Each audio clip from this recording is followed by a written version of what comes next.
एक गांव में छोटू नामी गरीब सा लड़का रहता था। वो अपनी अम्मी से हर वक्त एक कैरम बोर्ड मांगता रहता था। अम्मी मुझे एक कैरम दिला दीजिए ना। बेटा अभी तुम्हारी कैरम खेलने की उम्र नहीं है। पड़ोस वाली जोया तो मेरे जितनी है और पूरा दिन अपनी सहेलियों के साथ कैरम खेलती है। वो अमीर बाप की बेटी है। अमीरों के बच्चों का बचपन लंबा चलता है, जबकि गरीब बच्चों का बचपन बहुत जल्दी खत्म हो जाता है, क्योंकि उन्हें आगे जाकर बहुत बड़ी जिम्मेदारियां उठानी होती हैं। अम्मी बचपन नहीं, बस एक कैरम बोर्ड ही तो मांग रहा हूँ। कह दिया ना, नहीं मिल सकता। छोटू उदास होकर जोया के घर चला गया।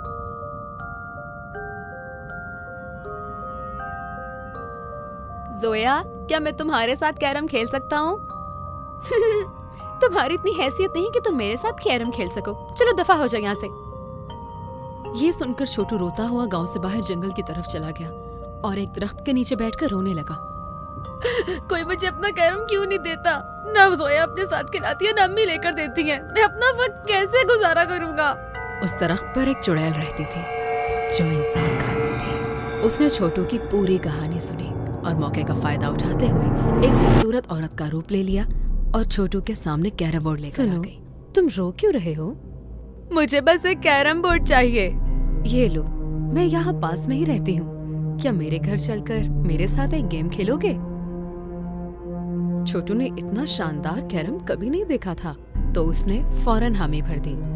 चुड़ैल छोटू को एक कुटिया में ले गई।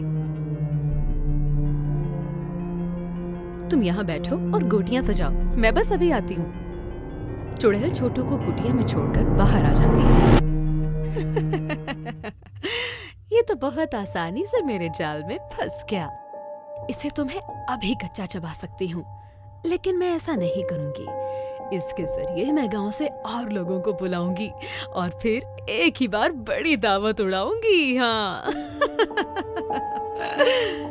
चुड़ैल दोबारा खूबसूरत औरत का रूप लेकर छोटू के पास आ गई और कहने लगी, तुम इस कैरम को अपने साथ घर ले जा सकते हो और अपने दोस्तों के साथ भी खेल सकते हो, लेकिन एक बात का खास ख्याल रखना, ये कैरम टूटना नहीं चाहिए किसी भी कीमत पर। आप फिक्र मत कीजिए, मैं इस कैरम को कुछ नहीं होने दूंगा। चुड़ैल ने उस कैरम में अपनी जादुई ताकतें डाल दी थी। जो भी इस कैरम में हारेगा वो मेरा गुलाम बन जाएगा और यहाँ जंगल की तरफ खिंचा चलाएगा और मैं उसे नोच नोच कर खा जाऊंगी। छोटू जब कैरम गांव में लेकर आता है तो सब उसका कैरम बोर्ड देखकर हैरान रह जाते हैं, क्योंकि उन्होंने इतना अच्छा कैरम आज से पहले कभी नहीं देखा था। क्या मैं तुम्हारे साथ कैरम खेल सकती हूँ? मैंने तुमसे जो कुछ भी कहा मुझे उसके लिए माफ कर दो। ठीक है, खेल सकती हो। जोया गेम में हार गई। हारने के बाद उसका रवैया अचानक से बदल गया। ना वो कुछ बोल रही थी और ना ही कुछ सुन रही थी। जोया, तुम्हारे अब्बू मिठाई लेकर आए हैं। बेटा, क्या तुम खाओगी? जोया बिना कोई जवाब दिए अपने कमरे में चली जाती है। अरे, इसे क्या हो गया? जोया अपने कमरे में जाकर सो गई। फिर उसे ख्वाब आया।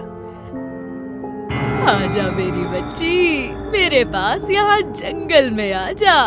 मेरे पेट में जाना ही अब तेरी किस्मत है, जल्दी से आजा। फिर रात के 2 बजे जोया अपने बिस्तर से उठकर चल पड़ी।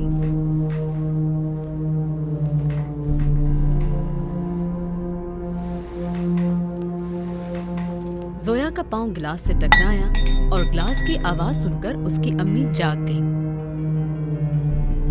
अरे, ये कहाँ चल दी इतनी रात में? जोया, बेटा जोया, कहाँ जा रही हो? सुनो तो। जोया की अम्मी ने जब उसका हाथ पकड़कर उसे रोकना चाहा, तो जोया ने अपनी लाल आंखों से अपनी माँ को देखा और उनको गले से पकड़कर दीवार में दे मारा। उसकी अम्मी उसको आवाजें देती रही मगर उठ न सकी और फिर कुछ देर बाद वो बेहोश हो गई। सुबह जब उनकी आंख खुली तो उन्होंने पूरे घर में जोया को ढूंढा, मगर वो कहीं ना मिल सकी। जोया, बेटी तुम कहाँ चली गई? जोया! जोया की अम्मी छोटू के घर आई और कहने लगी, छोटू, क्या तुमने जोया को देखा है?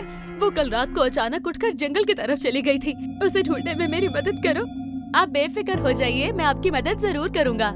चलिए चलकर उसे ढूंढते हैं जंगल में। जोया की अम्मी और छोटू दोनों जंगल में जोया को ढूंढने के लिए चले जाते हैं और एक कुटिया से उन्हें जोया के रोने की आवाज आती है। अरे, ये तो उन्हीं आंटी की कुटिया है जिन्होंने मुझे कैरम दिया था। छोटू ने छुपके खिड़की से देखा। चुड़ैल ने जोया को एक खंबे से बांध रखा था। तुम कैरम की गेम में हारने वाली पहली शिकार हो, इसलिए तुम्हें खाने से पहले तुम्हारा गोश्त पहले अपने आका को चढ़ाऊंगी। वो कैरम मैंने छोटू को देकर बहुत बड़ा रिस्क लिया है। उस कैरम में मेरी जान बसती है, जान। अगर वो कैरम बोर्ड टूट गया तो मैं जिंदा नहीं रहूंगी, मगर उस बेवकूफ छोटू को इस बारे में तो कुछ पता ही नहीं। अब तुम्हें मारने का वक्त हो गया है। ये सब सुनते ही छोटू फौरन समझ गया कि वो आंटी जिसने उसे कैरम दिया था एक चुड़ैल है, लिहाजा वो अपने घर की तरफ भागने लगा। अरे छोटू, तुम कहाँ जा रहे हो? आंटी आप जोया का ख्याल रखिए, मैं कैरम तोड़ने जा रहा हूँ। चुड़ैल ने जोया की जान लेने के लिए चाकू उठाया और उसकी तरफ चल दी। तुम्हें डर लग रहा है या नहीं लग रहा? बकरे की बलि पीछे से देते हैं, आगे से नहीं। इसलिए मैं तुम्हारी गर्दन आगे से नहीं बल्कि पीछे से काटूंगी। डरो मत। चुड़ैल अभी जोया की गर्दन काटने ही वाली थी कि वहाँ छोटू ने कैरम बोर्ड को तोड़ दिया और कैरम के टूटते ही वो चुड़ैल